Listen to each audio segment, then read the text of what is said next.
میں پریشان ہوں، آپ مجھے کوئی وظیفہ بتائیں، آپ مجھے کوئی عمل بتائیں، سبحان اللہ، آپ مجھے کوئی ایسا طریقہ بتائیں جس طریقے کی بنیاد پر میں اس مصیبت اور پریشانی اور اس تنگ دستی کے عالم میں جو جکڑی ہوں اس سے مجھے خلاصی مل جائے۔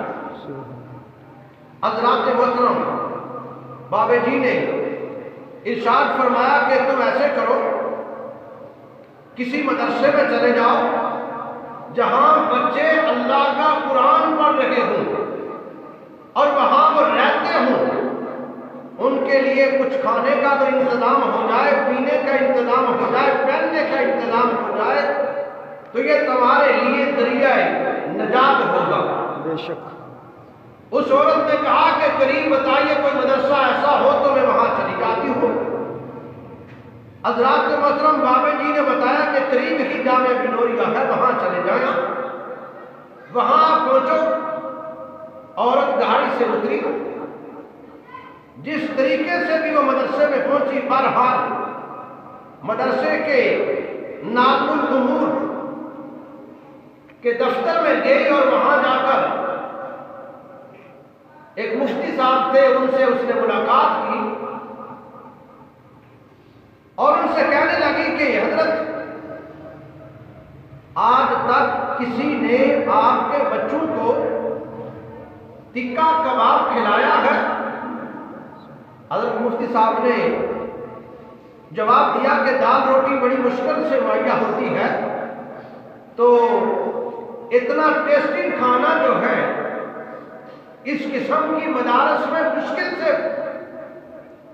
مہیا کی جاتی ہے۔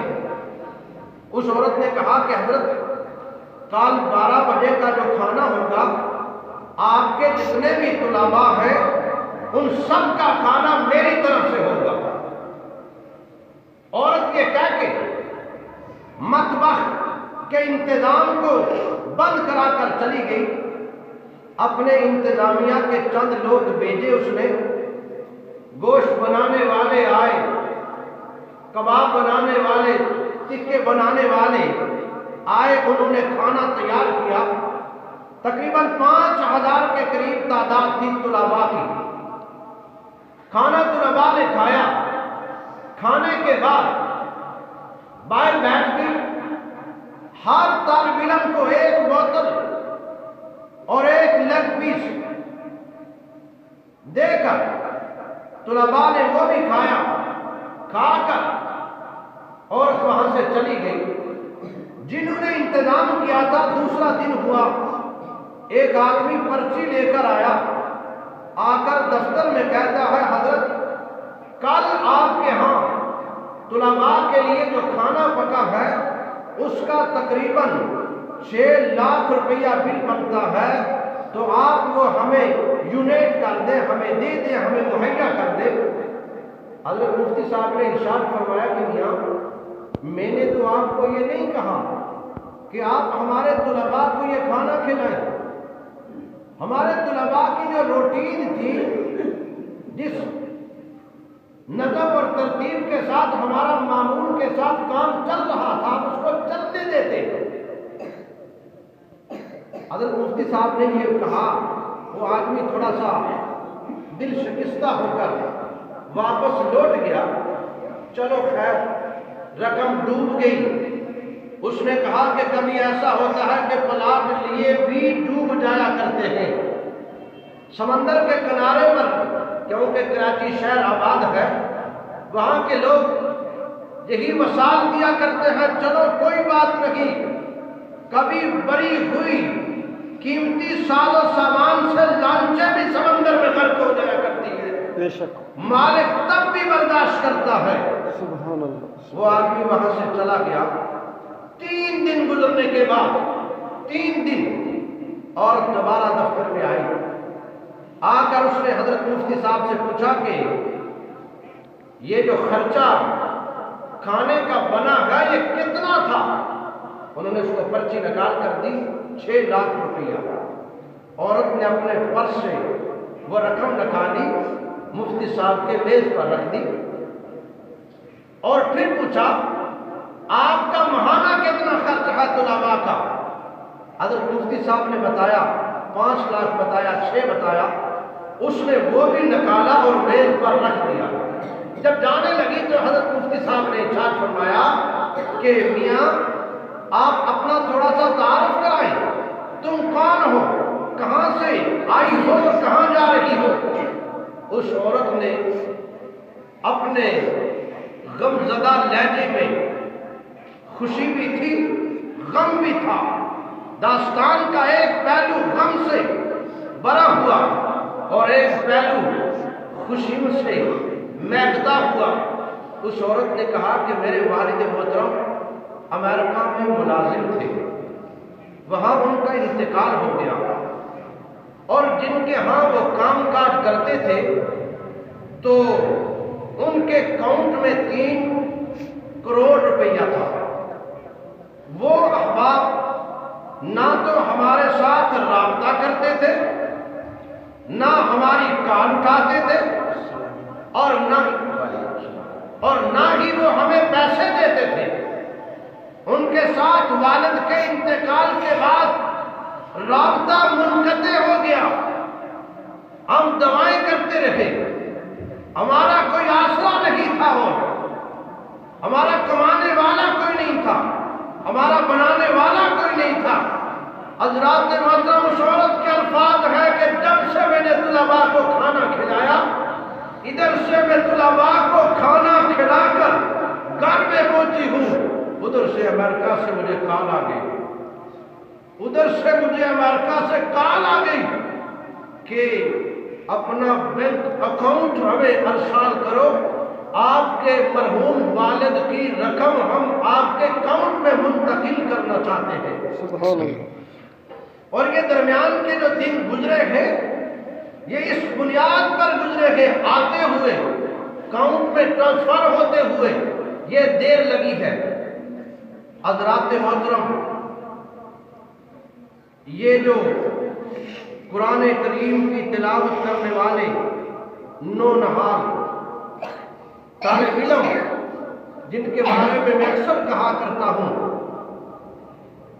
اور مجھے اس بات پر اللہ کے حضور پورا یقین ہے، میرے مسلمان بھائیوں ذرا توجہ کیجئے گا، کائنات میں شاید ہی وہ گناہ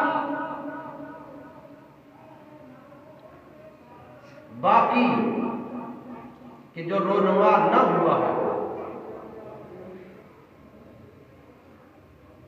اور اس کے بعد اس کے باوجود نہ آسمان پھٹتا ہے، نہ زمین ہلتی ہے، نہ سمندر کی موجیں باہر آتی ہیں، اور نہ سورج بے نور ہوتا ہے، نہ چاند کی کرنیں مادہ پڑتی ہے۔ حضرات محترم، اس کی وجہ کیا ہے؟ اس کی وجہ کیا ہے؟ اس کی وجہ یہی ہے کہ جناب صبح سے لے کر شام تک یہ معصوم کم سن بچے اللہ کا قرآن پڑھتے ہیں۔ آپ دیکھیے، توجہ کیجئے، غیر مسلموں سے ہمیں کوئی گلہ نہیں ہے، مسلمان قتل بھی کرتے ہیں، مسلمان چوری بھی کرتے ہیں، مسلمان زنا بھی کرتے ہیں، مسلمان حسد بھی کرتے ہیں، مسلمان غیبت بھی کرتے ہیں، مسلمان چغلی بھی کرتے ہیں، مسلمان دل میں کینہ بھی رکھتے ہیں، مسلمان اپنی بیٹیوں کو اپنی جائیداد میں حصہ بھی نہیں دیتے، مسلمان اپنے بھائی کا گلا بھی کاٹتا ہے، مسلمان سود بھی کھاتا ہے، مسلمان رشوت دیتا بھی ہے لیتا بھی ہے، مسلمان جھوٹ بھی بولتا ہے، مسلمان دھوکہ بھی کرتا ہے، مسلمان فراڈ بھی کرتا ہے، مسلمان ملاوٹ بھی کرتا ہے۔ اتنے گناہ کرنے کے باوجود میرے مسلمان بھائیوں، مسلمان اپنے مقام پر پھر مسلمان باقی ہے۔ آقا علیہ الصلوۃ والتسلیم کی دعا کا نتیجہ اور یہ اللہ کی زمین پر آسمان کے نیچے یہ معصوم جانیں جو اللہ کے قرآن کے بول بولتی ہے، یہ اس کا ثمرہ ہے۔ سبحان اللہ، سبحان اللہ۔ میرے مسلمان بھائی توجہ کرنا، نبی پاک صلی اللہ علیہ وسلم صحابہ کرام رضوان اللہ تعالیٰ عنہم اجمعین آقا علیہ السلام کے ساتھ اتنی محبت فرمایا کرتے تھے، ہم بھی آقا علیہ السلام کے نام لیوا ہے۔ میرا اصول ہے کہ میں کسی پہ تنقید نہیں کرتا، اپنی اصلاح کے لیے کائنات میں مشرق سے لے کر مغرب تک، شمال سے لے کر جنوب تک، اس اللہ کی زمین پر مجھ سے زیادہ گناہگار کوئی نہیں، مجھ سے زیادہ خطا کار کوئی نہیں، مجھ سے زیادہ سیاکار کوئی نہیں، لیکن میں اللہ کے حضور یہی امید کرتا ہوں اللہ کی رحمت اور نبی پاک صلی اللہ علیہ وسلم کی رحمت، وَمَا أَرْسَلْنَاكَ إِلَّا رَحْمَةً لِّلْعَالَمِينَ کا جو مصداق بن کے آئے گے۔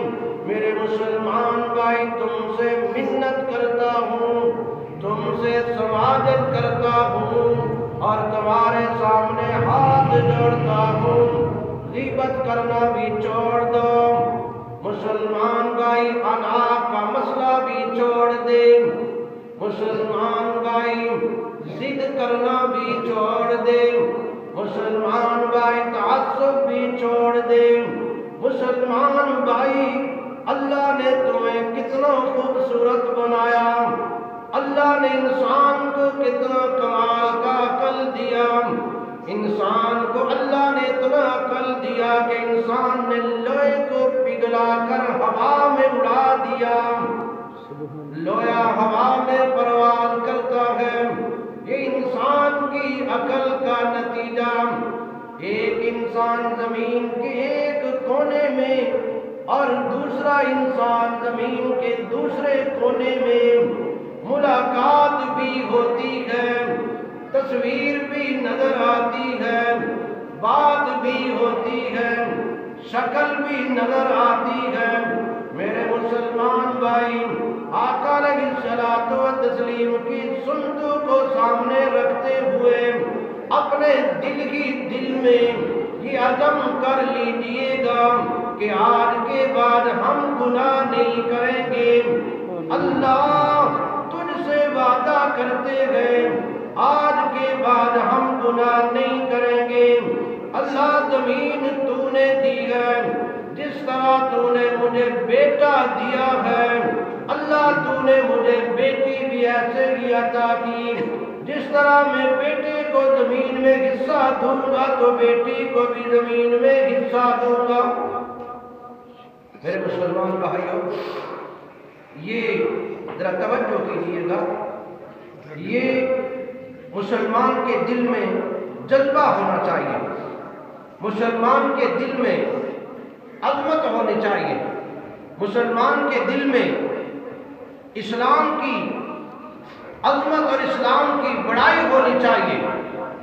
اسلام بہت اونچی چیز ہے، اسلام کے لیے صحابہ کرام رضوان اللہ تعالی عنہم اجمعین نے اپنی جوانیاں قربان کی ہیں، اپنی جانیں قربان کی ہیں۔ میں آپ کو ایک چھوٹی سی مثال دینا چاہتا ہوں، ذرا توجہ کیجیے گا۔ اسلام رب کو کتنا محبوب ہے۔ سرکار دو عالم صلی اللہ علیہ وسلم آقا نامدار صلی اللہ علیہ وسلم کے محبوب ہیں، پیارے ہیں۔ اللہ نے سرکار دو عالم صلی اللہ علیہ وسلم کے جسم پر مکھی کو بٹھانا گوارا نہیں کیا۔ مکھی آقا علیہ السلام کے جسم پر اللہ نے بٹھانا گوارا نہیں کیا، اس لیے کہ مکھی نجاست پر بیٹھتی ہے۔ رب نے ارشاد فرمایا کہ میرے محبوب کا جسم عصمت برا معصومیت کا پیکر ہے، تو میرے محبوب پر محبوب کے جسم عطر پر عصمت معصومیت عفت ختم ہے، اور میں گندی مکھی کو بٹھانا پسند نہیں کرتا۔ لیکن چشمے فلک نے دیکھا، آسمان پر چمکنے والے سورج نے دیکھا۔ حضرات محترم، طائف کی وادی اس بات کی شاہد ہے، آقا علیہ السلام تبلیغ کے لیے گئے تھے۔ آقا علیہ السلام نے تبلیغ کی، دعوت و اسلام پھیلانے کے لیے وہاں اعلان کیا، لوگوں اللہ کو ایک مانو، اللہ کو مان لو۔ ان لوگوں نے سرکار دو عالم صلی اللہ علیہ وسلم کو پتھر مارے۔ حضرات محترم، آقا علیہ السلام کا سر زخمی ہو گیا، خون نکلا، نالین تک پہنچا۔ سرکار کے موزے نالین پاؤں کے ساتھ چسپاں ہو گئے تھے، اور آقا علیہ الصلوۃ والتسلیم لو لہان ہو کر ایک پہاڑ کے ساتھ ٹیک لگا کر بیٹھ جاتے ہیں۔ جبرائیل آمین آ کر آقا علیہ السلام کے ہاں دو زانو ہو کر بیٹھ جاتے ہیں، عرض کرتے ہیں یا رسول اللہ، سب کو ہو صلی اللہ علیہ وسلم، آقا آپ کا حکم ہو دو پہاڑوں کو ملا دیتا ہوں، درمیان میں بسنے والی بدماش قوم، ظالم جابر قوم آقا مٹ جائے گی۔ سرکار دو عالم صلی اللہ علیہ وسلم نے صبر و تحمل کا مظاہرہ کرتے ہوئے ارشاد فرمایا کہ جبرائیل اپنی طرف سے آئے ہو یا بھیجے گئے ہو؟ کہا آقا گیا تو بھیجا گیا ہوں، لیکن تواضع کے لیے پوچھ رہا ہوں، اگر حکم ہو تو پہاڑوں کو ملا دوں، اگر حکم ہو تو پر مار کے زمین کو تہس نہس کر دوں۔ سبحان اللہ۔ آقا علیہ السلام نے ارشاد فرمایا کہ نہیں، مجھے ظالم بنا کر نہیں بھیجا گیا، بلکہ مجھے وما ارسلناک الا رحمۃ للعالمین کا مصداق بنا کر بھیجا گیا ہے۔ میں رحمت کا پیغام لے کر آیا ہوں۔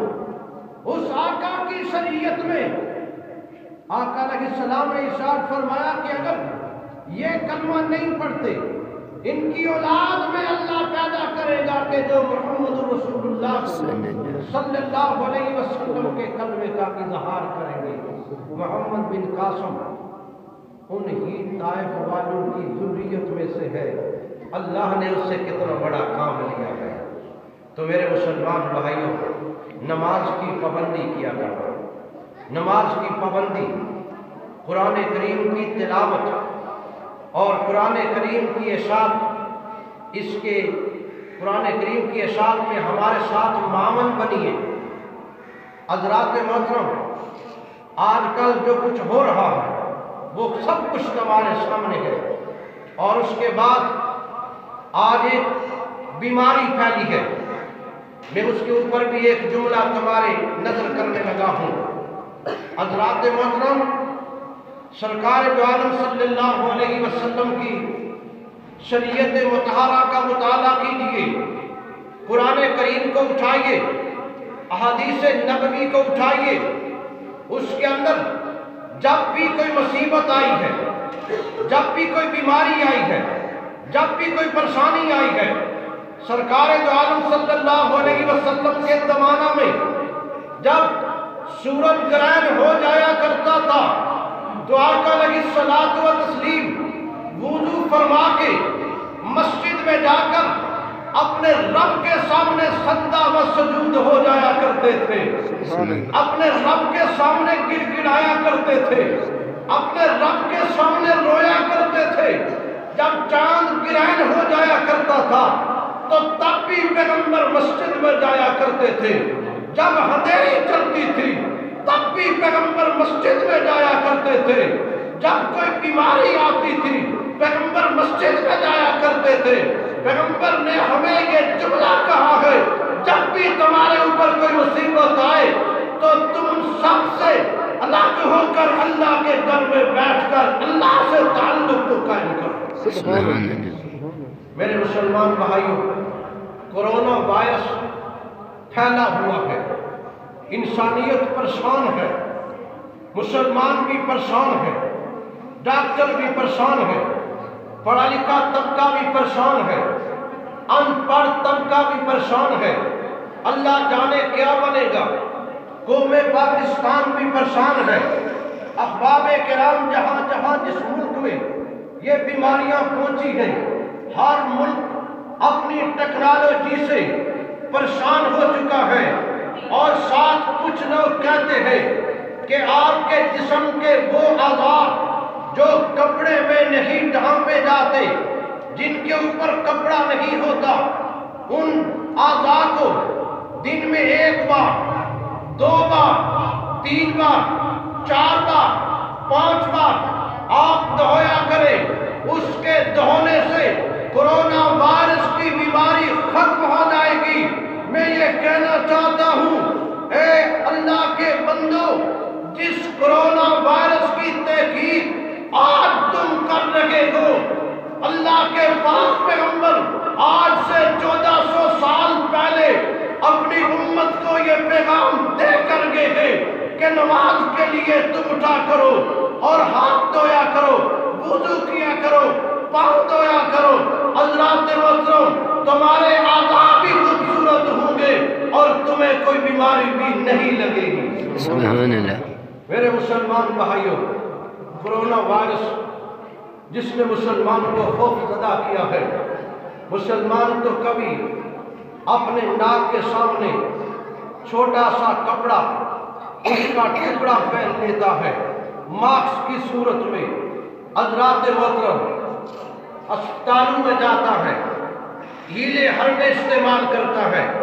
میرا ایمان ہے، میرا یقین کہتا ہے، جتنا مجھے اس بات پہ یقین ہے، جس طریقے سے، اور میں بڑے وثوق سے کہہ سکتا ہوں، حضرات محترم، امت آج صدق کے دل سے اللہ کے حضور طرف کر ایک سجدہ کر دے اور یہ کہے کہ اللہ، اس سجدے کی لاج رکھتے ہوئے محمد رسول اللہ صلی اللہ علیہ وسلم کی امت پہ رحم کیجئے۔ میرے مسلمان بھائی، مجھے جتنا اس بات پہ یقین ہے، اللہ ایک ہے، محمد رسول اللہ اللہ کے آخری پیغمبر ہے، قرآن اللہ کی سچی کتاب ہے، جتنا مجھے اس بات پہ یقین ہے، اتنا ہی اس بات پہ یقین ہے کہ اللہ بیماری کو ٹال دے گا، اللہ بیماری کو ٹال دے گا۔ میرے مسلمان توجہ کرنا، موسیٰ علیہ الصلوۃ والتسلیم کا دور تھا، موسیٰ علیہ السلام تبلیغ فرما رہے ہیں۔ آپ کو پتہ ہے کہ انبیاء کا مشن اور مقصد، موقف، منشور، آئین، دستور، دعوت و تبلیغ ہی ہوا کرتا ہے۔ موسیٰ علیہ الصلوۃ والتسلیم شب و روز تبلیغ میں مصروف عمل ہے۔ موسیٰ علیہ السلام کے زمانہ میں فرعون کا، موسیٰ علیہ السلام کے زمانہ میں اس کا کارندہ تھا فرعون کا،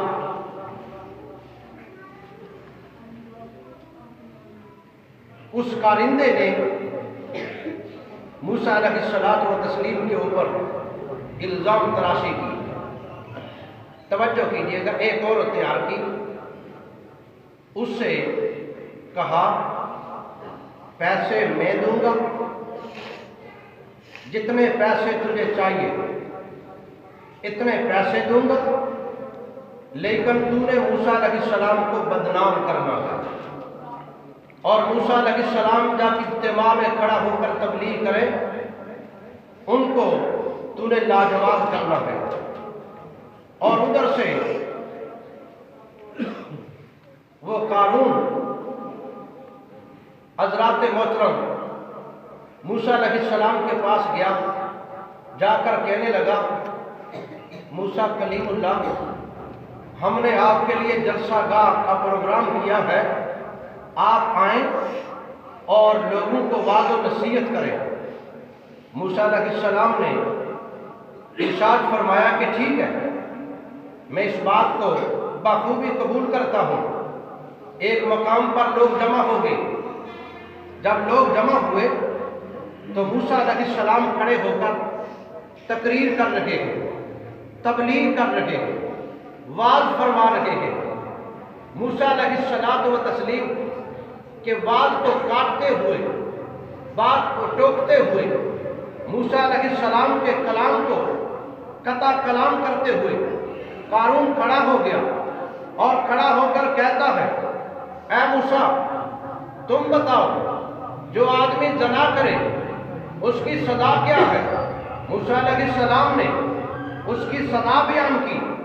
پھر وہ کہنے لگا اگر یہ عمل تم کرو تو پھر تمہارا کیا علاج ہے، تمہاری کیا سزا ہے؟ حضرات محترم، موسیٰ علیہ السلام نے ارشاد فرمایا کہ میں نے ایسا عمل نہیں کیا، نہ نبی ایسے اعمال کرتے ہیں، نہ مجھے ایسے اعمالوں کے لیے بھیجا گیا ہے۔ قارون کہنے لگا وہ سامنے دیکھو وہ عورت کھڑی ہے، عورت کھڑی ہو گئی۔ حضرات محترم، کیسا منظر ہوگا، ایک طرف پیغمبر کلیم اللہ موسیٰ علیہ السلام جلالی پیغمبر، ایک طرف موسیٰ علیہ السلام کا جمال چمک رہا تھا، مد مقابل ایک بدکار سامنے کھڑی ہے، مد مقابل ایک طائفہ کھڑی ہے۔ موسیٰ علیہ السلام نے اس عورت پہ نگاہ ڈالی اور اس سے کہا کہ اے عورت بتا، تجھے رب کا واسطہ دے کر کہتا ہوں، جس رب نے تجھے پیدا کیا ہے، ذرا مجھے اپنے یقین سے بتائیے گا کیا میں نے تیرے ساتھ ایسا عمل کیا ہے؟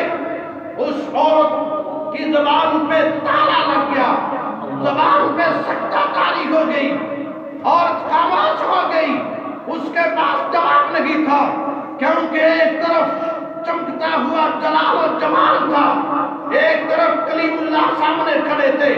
حضرات محترم، ایسا ہوا کہ حضرت کلیم اللہ علیہ السلام نے اس عورت سے دوبارہ کہا، سے بارہ کہا۔ عورت کہنے لگی کہ اے موسیٰ کلیم اللہ، اگر تم مجھے رب کا واسطہ نہ دیتے تو میں یہ جملہ کہہ دیتی، تم نے مجھے رب کا واسطہ دیا ہے، لہذا انہوں نے مجھے پیسے دے کر اس مقام پر کھڑا کیا ہے۔ موسیٰ تم پاک دامن ہو، موسیٰ تم پاک دامن ہو۔ حضرات محترم، حضرت موسیٰ علیہ السلام اللہ کے حضور ہاتھ اٹھاتے ہیں، اللہ کے حضور ہاتھ پھیلائے، الہی العالمین، اس بدماش جس نے میرے اوپر تہمت لگائی ہے، میری عصمت بری دستار کو اس نے اچھالا ہے، میری پگڑی اور میری آبرو کی اس نے توہین کی ہے بڑے مجمع میں، الہی اس کو تباہ و برباد کر دے۔ اللہ نے زمین کو حکم دیا، توجہ کیجئے گا مسلمان، اللہ نے زمین کو حکم دیا، زمین پھٹ جا اور اس کافر کو جس نے موسیٰ علیہ السلام پہ تہمت کھڑی کی ہے اس کو نکل جا۔ حضرات محترم، زمین پھٹتی ہے، وہ کافر زمین میں دسنا شروع ہو جاتا ہے، دستے تقریباً جب آدھا زمین کے اندر زمین بوجھ ہو جاتا ہے، موسیٰ علیہ السلام کو پکارتا ہے، موسیٰ علیہ السلام سے اجزیہ لیتا ہے، موسیٰ علیہ السلام زمین کو بدستور حکم دے رہے ہیں، زمین اس کو اپنے پیٹ میں لے لے، زمین اس کو نکلتی چلی جا رہی ہے۔ حضرات محترم، یہاں تک پہنچتا ہے کندھوں تک، پھر بھی معافی مانگتا ہے، پھر بھی پکارتا ہے، پھر بھی اجزیہ لیتا ہے موسیٰ علیہ السلام، اور حتیٰ کہ قارون سارے کا سارا زمین میں دس جاتا ہے، زمین میں چلا جاتا ہے۔ اللہ کا آسمان سے جبرائیل امین کو بھیجتے ہیں، ارشاد فرماتے ہیں کہ جاؤ میرے کلیم کے پاس اور جا کر میرے کلیم سے کہہ دو کہ اگر کلیم اس طرح تو سختی سے پیش نہیں آتے، میرے اس بندے نے قارون نے تم پر تہمت لگائی ہے، اس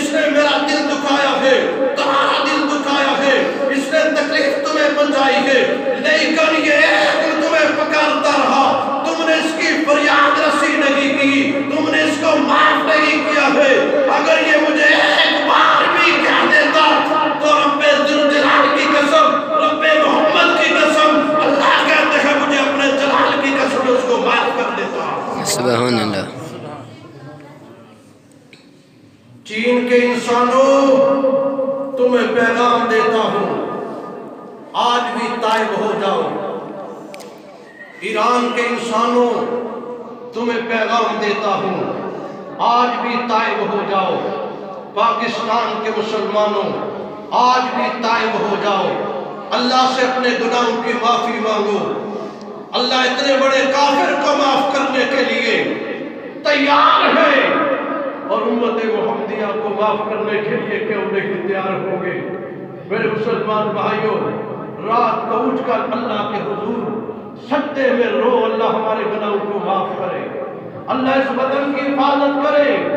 میں اپنے پاکستان کے ان جان بازوں اور شہیدوں کی عظمت کو سلام کرتا ہوں کہ جنہوں نے گزشتہ سال 27 فروری کی سب کو دشمن کے دانت کھٹے کیے۔